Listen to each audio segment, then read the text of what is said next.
Corey, one half of the Rolling Humidor, and we're on episode 5. I'm here with my PSSITA partner. Mike Frazier here, owner, founder of Reverence Bourbon.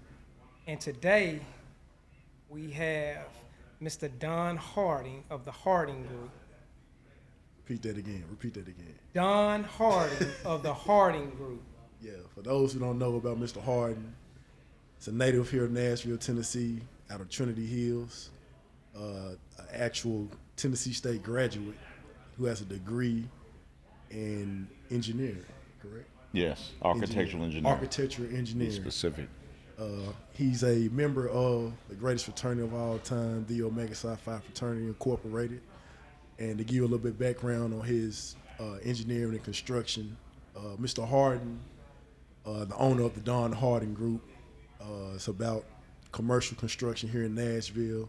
The mission is committed to diversity, inclusion, nobly through the hiring practice of prioritizing minorities in construction. He's been on projects, the First Horizon Park, also the new Nissan Stadium, and also he's done some work also at Vanderbilt University. He's won the Nashville Business Journal Lifetime Achievement Award for commercial real estate, underscoring his impact and achievements in the field. So today, guys, our guest, esteemed guest, the one and only Mr. Don Hardin. Mike, I appreciate that introduction. No doubt, man. Appreciate it. Corey, I appreciate you guys having me on. Yes, sir. Thank you. Yeah, thank you a lot. Don't believe everything you read. I kind of forgot some of those things, but I guess look back is part of the work. So most definitely. But even though I didn't read all of it, I'm gonna give you the pleasure to give us the Don Hardin story from Mr. Don Hardin. Okay, I'll try.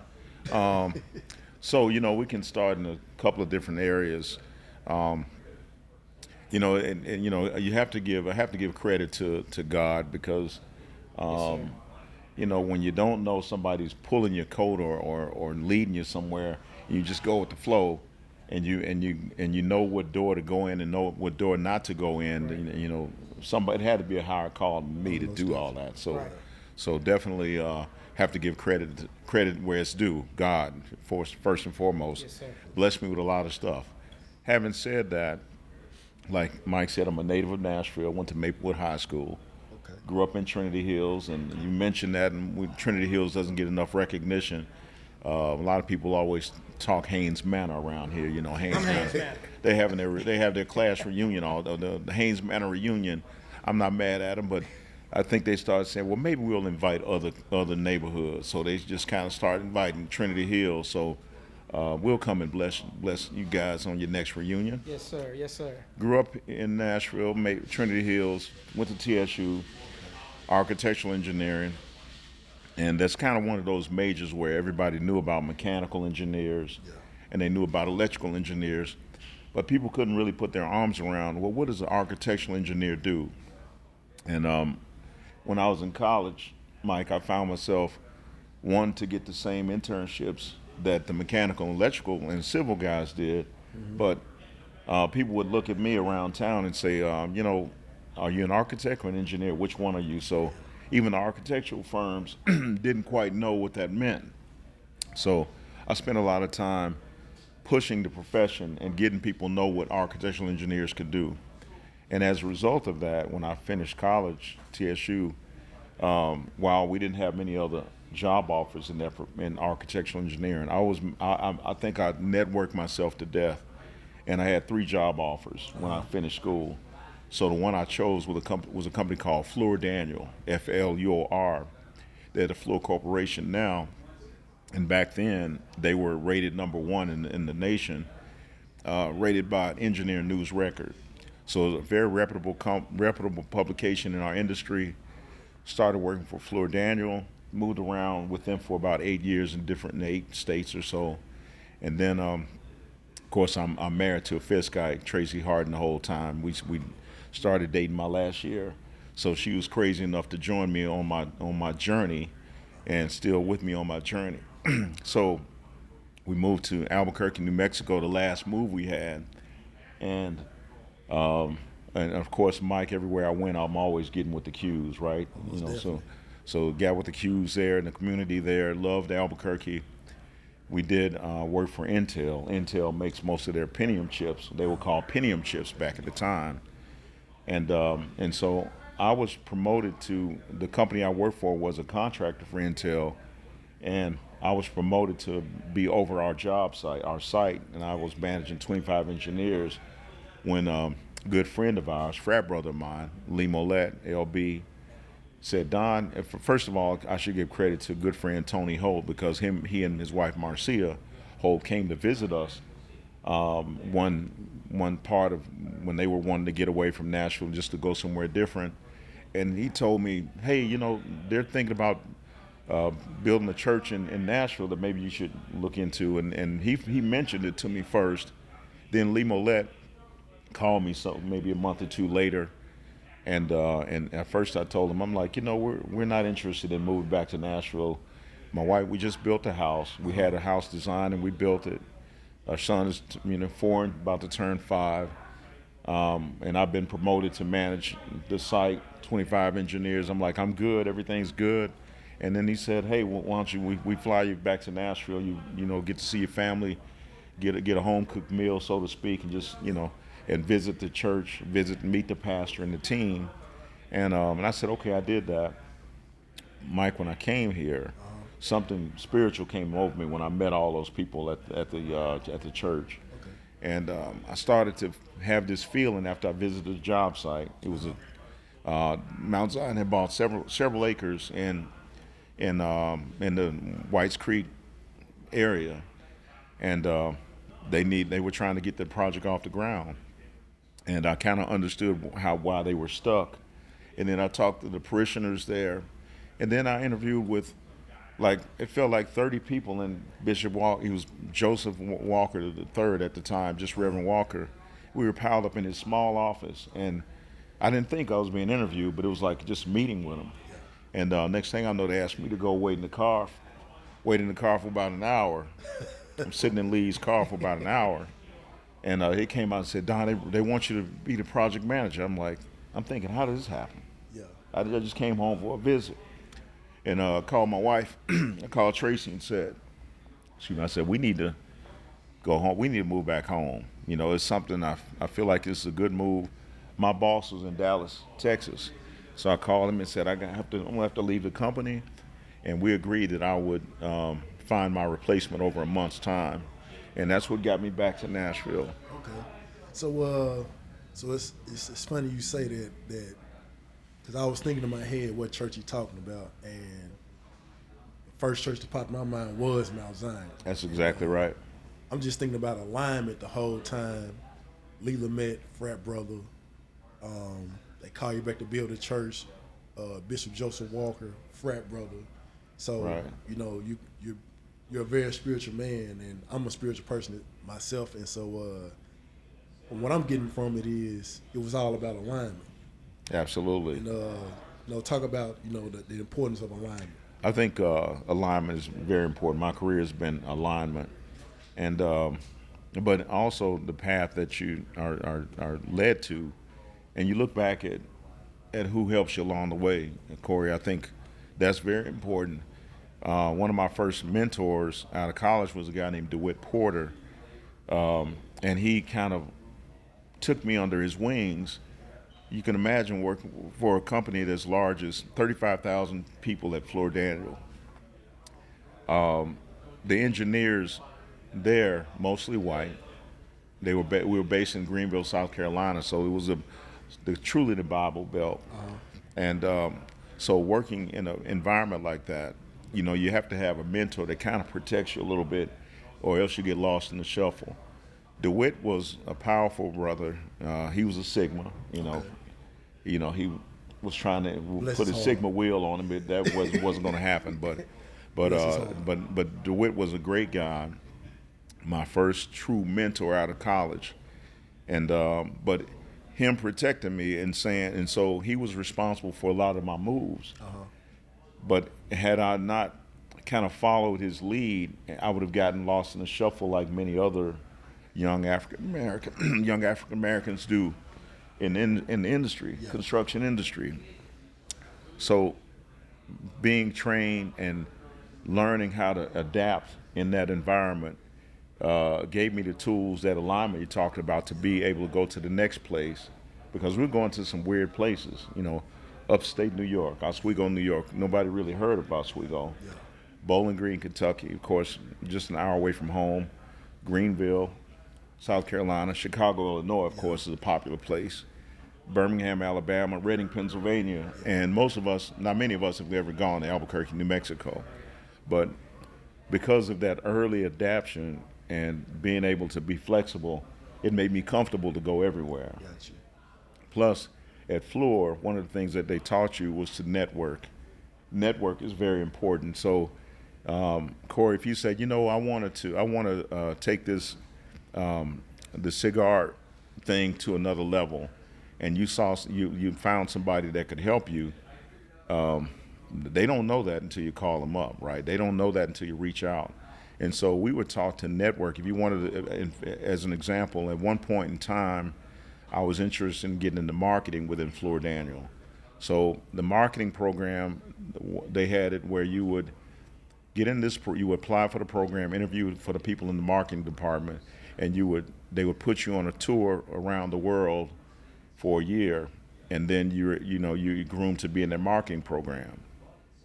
I was interested in that, but right at the time, Fluor went through what's called kind of like Enron did, where they mismanaged like $100 million of revenue and profit, mm-hmm. and they had to cut back programs to make it right. One of the first things to go was the marketing program during the time I was accepted into the marketing program. Right. So I pivoted and stayed back because they said, Don, we got a project in Charleston, South Carolina. We'd love you to be on it. But at the time, one of my colleagues, great friends, he's a North Carolina A&T grad. He was asking me, hey, come to New Mexico. We got a lot going on out here. So I was flexible enough to go out there and learn and do what they do, and that's how I ended up in New Mexico. But all those career moves, I think we were flexible enough, and when you got there, you were prepared. So that alignment that Mike mentioned, the first previous opportunities prepared me for the next opportunity. And so when I look back, and I'm asking myself, why am I going to all these different places? And every move I made, it was different clientele. Like upstate New York, metals and mining. Bowling Green was metals and mining. Back in the home office, it was we did a lot of work for GE. It was what we call multi-projects. And then when we moved to Chicago, we did the 911 for the city of Chicago, and we worked on the Nabisco plant. When I left Chicago, we went to Birmingham, Alabama, worked on the automotive plant for Mercedes-Benz. So it was like all these different, leaving there and then eventually going to semiconductors. So what I learned out of that is no matter what they put on paper, we can build it. I didn't get stuck with only knowing how to do automotive. I had to learn different things. So being flexible, learning different stuff when I finally moved back, and it enabled me to become comfortable in reaching out to projects of all types in Nashville. And that networking was the key to that. To when you have the background and you can network and say, we've done that, then your chances of people saying yes to what you're asking for is more likely to happen than no. So, with all that being said, is that when the Don Hardin Group started, or had it already started? Actually, when we moved back to Nashville, it was an attempt for a partnership. So Lee and Tony and others were in a business, and they had a development group called Jefferson Development. And so we changed Jefferson. It was my idea to change Jefferson Development to Milestone Projects Group. And so at the time, it was right after finishing Mount Zion, it was a good time for me to part ways with the group because they were focused on other things, and I needed 100% focus on construction management in order to be successful. So I decided to start what at the time was the Hardin Group.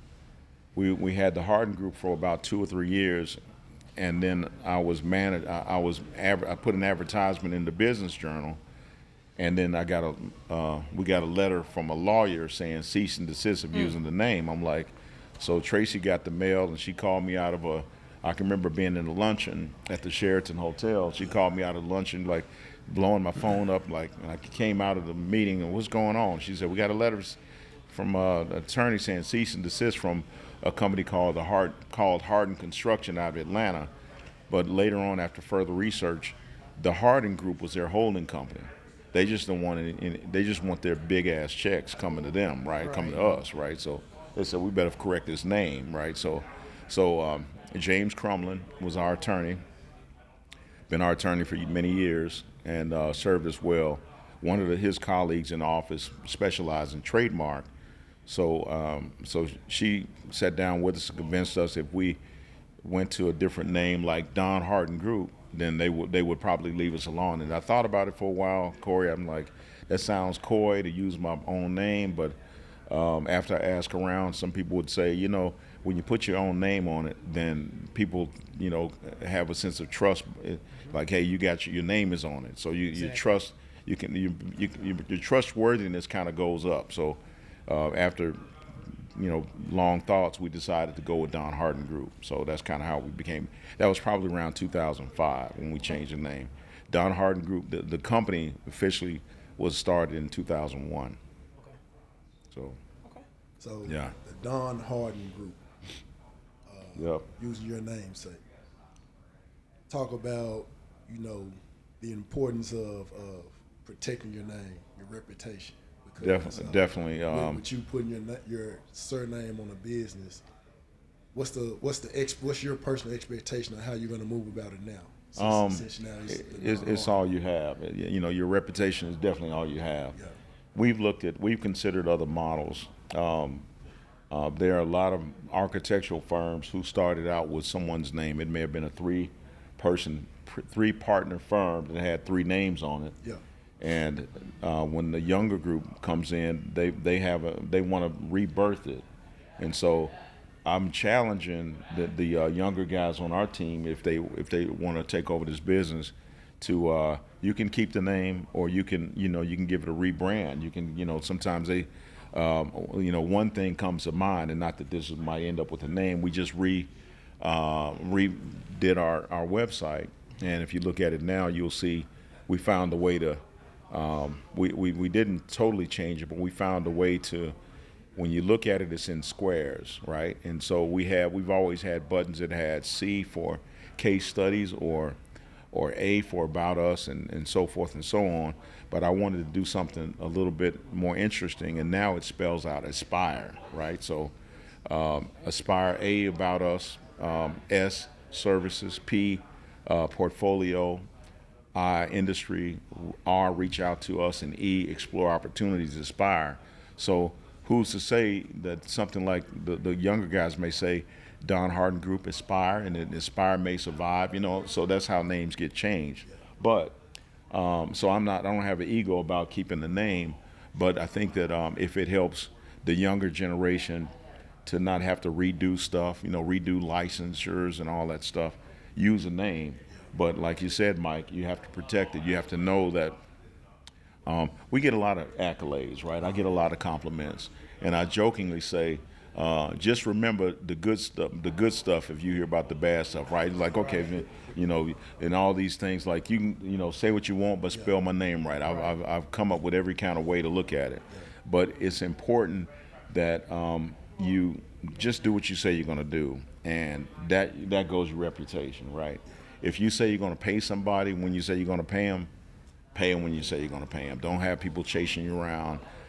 If you tell your client you're going to deliver something at a certain time, deliver when you can. If you can't, make sure you have a reason that you can. I think that and just being honest and being and not run away from problems.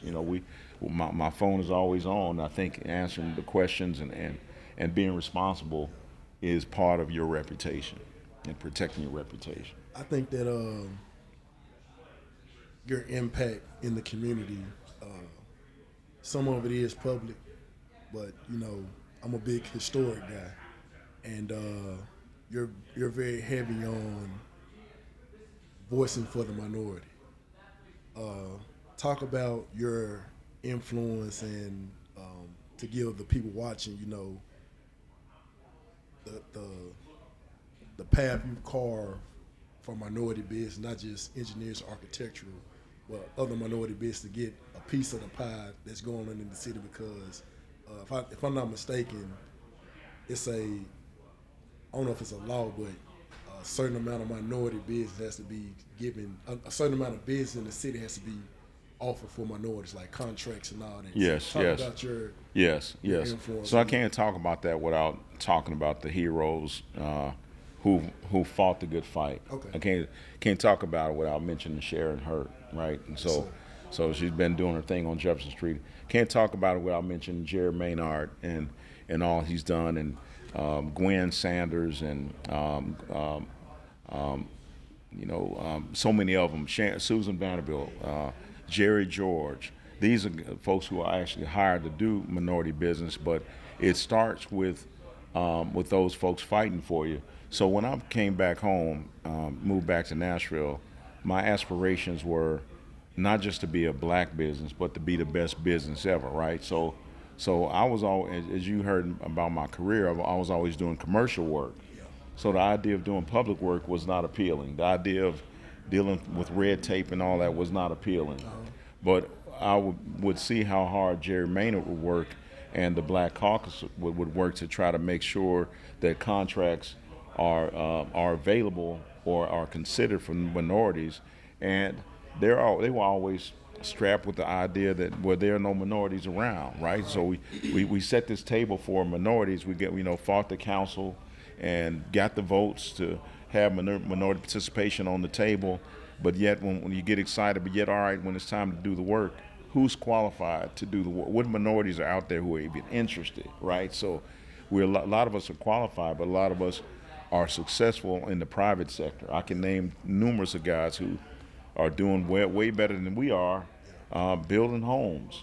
Shout out to John Swift, who built my house, and shout out to Randy Howard and these other guys who Randy. His last name escapes me right now, but shout out to a lot of guys who are building homes and being successful that don't get into commercial work, but because they don't really want to deal with the red tape. So when you finally lean in and say, look, we have to be part of the solution. We can't just sit back and be part of the problem or not resolving certain issues. So we decided to lean in and try to look at minority-owned businesses opportunities.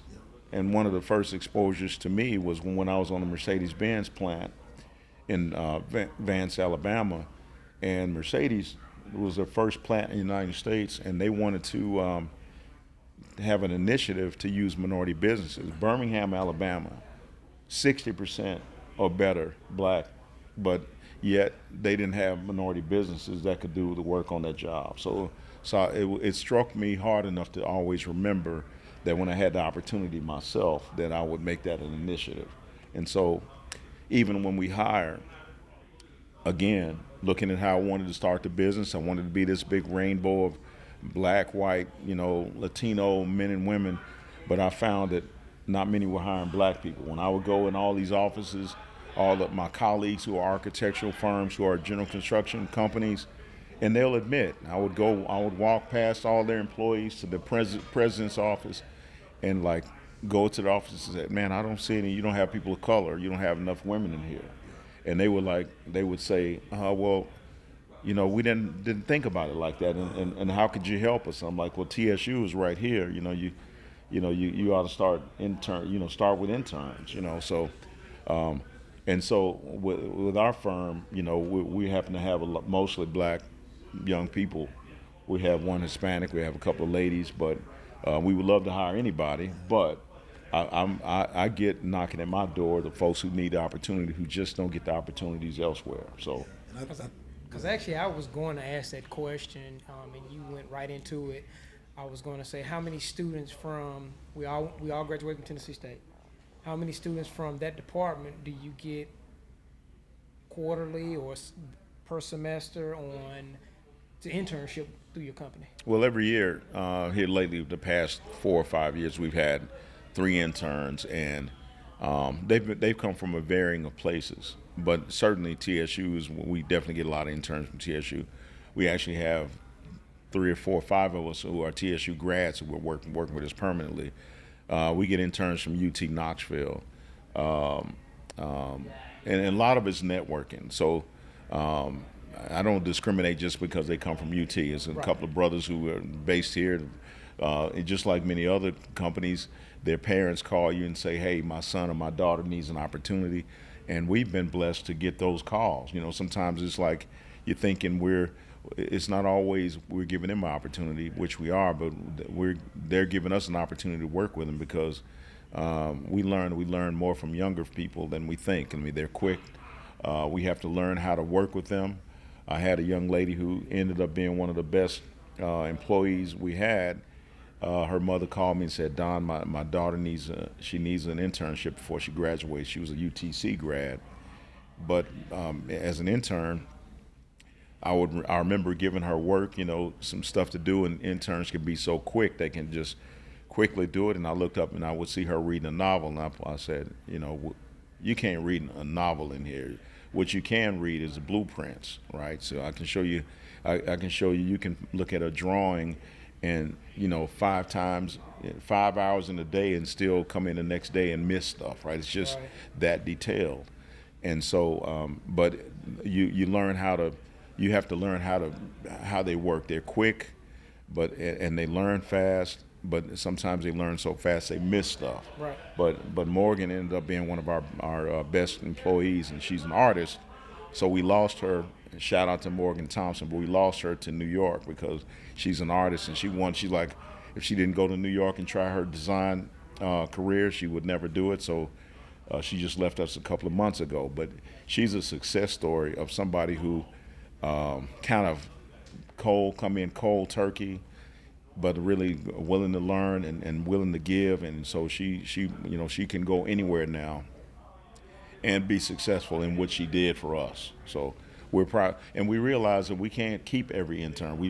Matter of fact, for a while, when we were more considered a consultant before we were a firm, I would train people, and they would go work at other places, more attractive projects, more larger companies with better benefits and all this stuff. So we had to find a way to retain employees, and part of that retention is the kind of projects you get. Let's face it, you come out of school, you're excited to work on something important, big, and exciting and whatnot. And so a lot of projects we've done, I'm happy to say I've done them myself, but now I have the chance to let the younger ones do these projects. So so that's kind of the opportunity, and we continue to get opportunities to use interns and from TSU and the like, and Fisk, So they call every summer, and we find a way to fit them in. Right. So yeah. I know you can't talk about in its entirety and with the detail, but the main project here in the city right now is the new stadium. Yes. What do you want to know, Mike?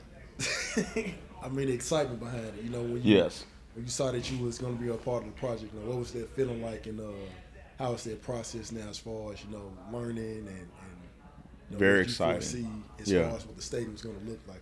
Very exciting because there's a lot that goes on in every project. The Titans project just has a lot of it, right? A whole lot of it. It has a lot of architectural design. It has a lot of hands-on. It has a lot of purchasing. Between 1.7 billion and 2.3 billion for what the city approved last week. You probably saw that in the Sports Authority they approved 2.3 billion. Now of that, probably 1.6 billion is going to construction and other things, the engineering and what the Titans will buy directly, paying for stuff on East Bank, all goes into that. But it definitely has afforded us the opportunity. So what I'm excited about on that one is a young man who his father introduced me to him when he was in high school. his father called me up and said, Don, my son is interested in architecture. Can you meet with him? And he was a student at MBA. And I sat with him. We met at Starbucks on West End. And he matriculated. He was a football player, and he was in Phil Fulmer's last recruit. And so he ended up playing football at MTSU and ultimately transferred to TSU, where he finished in civil engineering, but he was an intern with us the whole way. And so now he's one of our lead project managers on the Titans project. So to see him do his thing, we'll have 4 people on that project, but to see him do his thing, I'm not on the project on the daily. My job with the Titans, we have 2 opportunities with the Titans. One is the opportunity to be with a management team, a larger management team. CAA Icon, Don Hardin Group, is teamed up to be the management team, and that's where Preston Bailey and his guys are. And then we have another opportunity where Don Hardin Group directly works with the Titans to help them with their diversity initiative. So we're busy doing both of those things. So, you have any input on design or drawings, anything? No, I'm not in the room on design, but Preston, those guys are. The main input comes from the Titans. Gotcha. We listen. They have a great guy that leads their project, and he speaks for the owner as far as the details and what they want. But everybody's in the room saying, "Hey, what do you think about this design?" Well, we like this, So we're there to give opinion, but the final word belongs to the Titans. Gotcha. So the other thing that's important is on the architectural side, we're right there at the table to make sure that minority-owned architects, minority-owned architectural businesses are at the table. There are 2 good firms, Culture Design with Jonathan Cole, and then Joseph Cole, and then Jonathan. I can't think of Jonathan's last name, but he runs a company called Solutions by Design. So both of those young men, African-American firms, are right there at the table doing the design, right? So, and then on the construction side, it's a lot of minority participation there as well. So if we're doing our job right, then at the end of the day, we'll have 25% plus minority participation. Okay. Having said it with the minority influence, and like you actually, at the forefront trying to get minority opportunity, was there any influence with your journey at TSU that played a part in it? Talk about your experience at TSU. Well, absolutely. The experience at TSU was great. Of course, you've spent some time at TSU, so you know that you should get credit for just registering, right? So so you stand in those long lines.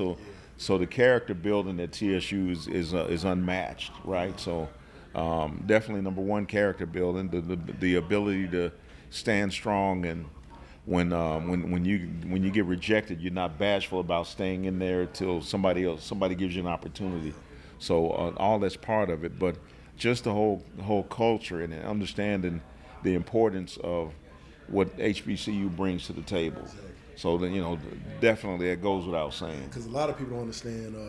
When I was at State, I came from a private white institution, my first school, and when I got to State, and I'm seeing administrators that look like me, Right. professors that look like me, doctors that look like me, and of course, standing in long lines, admissions, financial aid, and then you come across with like, hey, I need some help, and when I was in my private white school, it was like, go to this person that looked like me, but they had no direct line in to get me to where I need to go.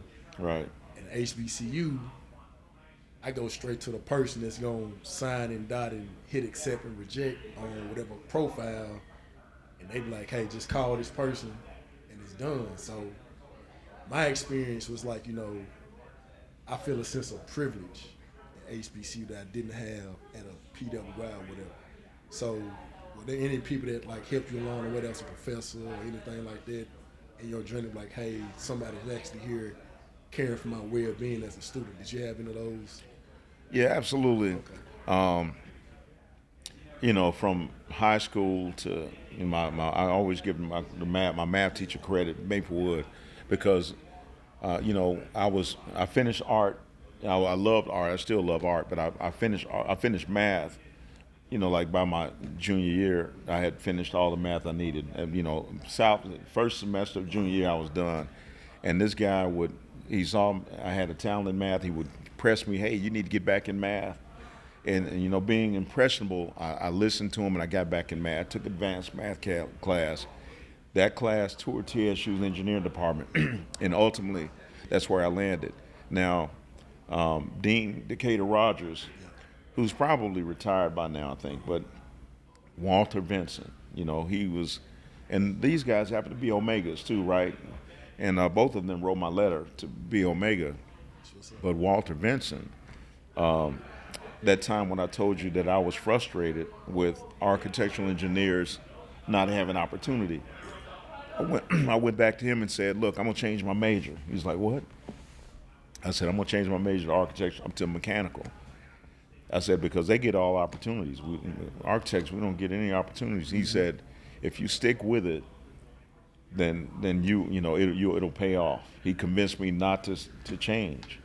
And I stayed with architectural engineering. He was right. So like stick with it. And the lesson is, you can create your own opportunity. And I think that having that mentor and having that person who understood me, who looks like me and could really know my background, where I came from, to have that conversation with him, and for me to trust that guy, right? So some people can tell you stuff without really caring about you. Like it's just something to get you out of the room, right? If I just tell him this guy will leave me alone, if I just tell him this, maybe he'll just go away. But I felt his care in that when he was telling me that, right? So he convinced me to stick with it. I did, and it paid off. So that's what's up, man. That's what's up. I've read that you have your family involved with the Don Hardin Yes, Group. Yes. Your wife is the CFO?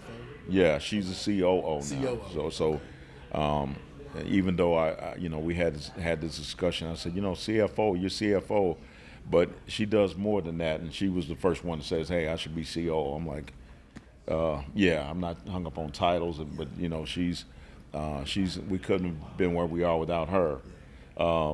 She's native of Knoxville, went to Fisk, and her degree was in master's. She got a master's in public administration, which, most of it, with all these professions and all these degrees, you wonder, what do you actually do with it, And so you can imagine my job is moving me around all around the country. So everywhere she's moving with me, and she would find a way to know. First of all, she would get to know every city that we moved to, right? When I would get home from work, she would say, hey, let's go for a ride, and she would know all these shortcuts, and she would know that town we're in.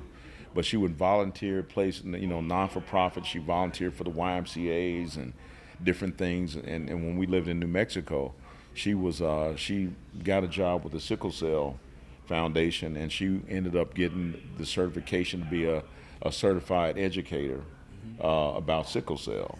So she was well versed in that. And then we moved back, and she was trying to find more work and volunteering she was with the Nashville Charities, Catholic Charities Foundation, and Nashville Read for a time. And so it was always frustrating to hear all the issues that went on with non-for-profits when she would come home with that. And I was really busy with work, doing the work, and then turning in invoices. See you, Patrick. Turning in invoices and trying to keep up with all that, and banking and all that stuff. And I was like, hey, can you just help me with this? And she was almost like waiting on me to ask her, right? So I'm like, so it's like, hey, Don, you take over this, and I can. And so that kind of started, and now she's pretty much responsible for a lot of that back of the house stuff that every year we have a conversation about. Just had a conversation today about our insurance. Health insurance is about to increase again. What do we do? We have a 401k. She set that up. Of course, we have bank with several bankers and lines of credit and stuff. So she's been very important with that. And then when employees have issues or when they want to know when they're getting paid, don't call me, call her, right? So it feels great to have somebody like that you trust. And then our son. He's grew up here in Nashville, of course, after we moved back. He's a Howard grad, moved back home, and some kind of way he found his way into working for Metro Arts. So we work with Metro Arts for 5 years or so. And of course, the city knows how challenging that's been, right? For some reason, that's what art's supposed to be fun. It's not. It doesn't sound like it's fun, right? And so Trey decided he asked, hey, he wanted to do something different as he decides grad school, whatever. We said, come over and work for us and start helping us out. And as it turns out, he brought work with him because the art commission called us and said, can he manage art while he's with you? Can we just do a contract until we find some help, right? So we did that for a few months. Young lady, shout out to Stacy Nickens, that called us and said, hey, I heard Trey is helping out with art. Would you guys be willing to look at a contract for him to do it at the airport? And so he started doing it, and then they said, we're going to put an RFP out, and he didn't even let us touch the art. He did it all himself. And I only asked him, hey, if you think about moving, don't submit an RFP. But we let him make that decision. He submitted an RFP. We kind of looked over and put our touches on it, and he was successful in getting that. And so now he's managing art at the airport. And family business, but we consider all the other guys part of the family too. So there's Preston Bailey, there's Kareem Gordon, there's Carlos Gordon, there's Victor Lazaro, there's Edwin Fagans, there's who am I missing? There's Derek Hardin, there's DeMarcus Foster, and so we're proud. There's a new guy we just hired, safety guy Tremaine Anderson. So all those guys make up. Skylar Peterson, can't leave her out. All those folks make up Don Hardin Group, and they're part of the extended family. But so we don't. I don't want to like always think family without leaving those extended members out. Yeah, most definitely. Family is also considered relationship-wise, but it doesn't mean by blood. Exactly. So I can definitely see that with the way you structured the Hardin Group, and a few of those guys you named I know personally. So okay. I can only imagine the environment being a family environment. Yes. By the people you name. Yes. So that's kudos to that. Yes. For sure. And sorry, Charlie Green didn't want to leave you out. Oh yeah. But so I guess my next thing would be your method of giving back. Now I see you create opportunities in the business space for other minorities, but to the grassroots and the people in the community that are not in engineering or architect. Do you do any work philanthropy-wise in the community? Yes. First of all, and I think Patrick Johnson, kudos to him. He was talking about early in your earlier segment. He was talking about giving back and investment that you make, and some of it is money, but some of it is time. Yeah.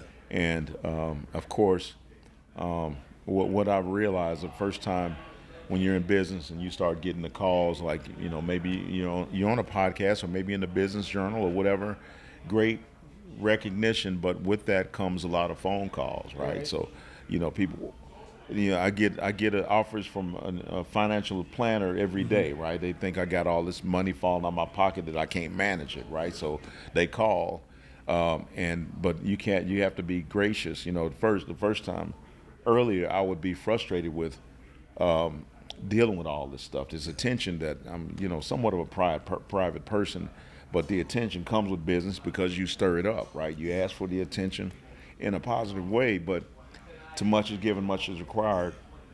And we've definitely selected different things to give to financially, but it's also important that we give back of our time. So, and I'm trying to wheel that on my colleagues at work to put them on boards and go to. We've as a group we've gone to Buena Vista School back when we had a mentorship with them, and it was fun to go to visit with third and fourth graders and have a relationship with those young kids. And then the opportunities you have on different boards to give back, but it's important to give back, but it's not just writing a check all the time. Sometimes people just want your check, but you don't really get to see what they do and influence what they do and learn and share. So we really love giving back. So in what different ways that we can. That's what's up. That's honestly, I'm glad you said that, because one of my biggest things, and I've said it in previous episodes, that I'm gonna always try to reach out to folks. I reached out to you, and you're just like, hey, give me some days, some times, see if it's gonna work for me. And you showed up. You know, I've had people like, hey, I'll do it, and I get ghosted. And like I've said in the past, I'm gonna keep asking until you just tell me no. Right, right. You know, Corey, I'm going to run into you somewhere, so I can't just be telling you. I can't ghost you. You know what I'm saying? First thing I'm gonna look at you a certain type of way. I'm like, hey, I thought you were gonna be on it. I can't duck behind the car in the parking lot every time, right? That's Corey. Right. But yeah, we do really appreciate you coming out, dropping these gems on us today, because it was needed. And Sure. And one of the greatest things that I see about you, especially where your office is located, I'm like, man, that's dope. Yeah, North Nashville. It happened to be in heart of North Nashville. North. You guys know North Nashville is going to stay that way. And I'm born and raised North Nashville. Yeah, so it's a lot of. It's always, we've seen other what we call gentrification around the city. Gentrification is not all. It's been made to be a bad word. Right. But I think because if we're trying to improve our neighborhood, then gentrification, as it's defined, is not so bad. Right. So that's what we're trying to do. We're trying to be part of the change and for the better and the positive. And then we were asked by a couple of great people, and it wasn't our idea originally, but somebody said, "Hey, Don, would you be willing to be on Buchanan Street in this development with us?" And they weren't all black. They were some white, some mixed groups. Shout out to Gina Emanuel and Bert Matthews and Kelly Bonadies. Even she gets a lot of bad press sometimes, and I get it. But they're part of the ones who said let's do something on Buchanan Street. Because if I'm not mistaken, your office used to be a dance studio, right? My office used to be, actually, it's been a lot of things, but if you go back in history, it used to be Dean's Meat Market. Wow. You're probably too young, but where your grandmama and them went to get fat back and all the stuff that we shouldn't be eating, but they probably had the best greens ever, right? Okay. But it was that, and then ultimately it was, before we took over, it was a daycare, a children's daycare, and it was a place that kind of, during COVID, I know that they stored a lot of goods in there and passed them out of the community, and now we coexist with Centric Architecture and Gideon's Army is on. We're bookend by Gideon's Armies, and then Corey Hammond's his shop. So it's a community. It's starting to be a mixed thing that we want to see replicated on Buchanan Street, not just be all white or all black even, but it's a chance to kind of preserve our history there. Okay. Yeah. If I'm not mistaken, like I said, I just remember at some point in my life. It was a dance studio. I could be wrong, but it may have been, but like I said, that's it's been a few things, right? So yeah. But I don't want to hold you up too long. I do appreciate. No problem. Actually, me and Mike, we appreciate you coming out. And like I said, do one more. You got one more? This is important. All right. This is more sentimental, if anything, and we gotta highlight it. You knew Daryl Freeman, our frat brother. Yes. Very influential person in the Middle Tennessee area. For those not familiar with him, ask the Slim and Huskies, ask the Lee Millettes, the Don Hardins. Mm-hmm. If you can give one nugget that still resonates with you, that you learned from Daryl Freeman, that you can give the viewers. Yeah, and a lot of people may not realize how hard Daryl works, how hard he worked to get where he is. So, I remember being back in college, and for some reason a vision comes to my mind when we were on Fisk campus, and Q's kind of gravitate to Fisk campus. Actually, I was not a Q yet. The Q's were off the yard until '92. I graduated college in 1990, and I can remember, everybody called him Free Money. Just remember his spirit, being, meeting him and all that back then.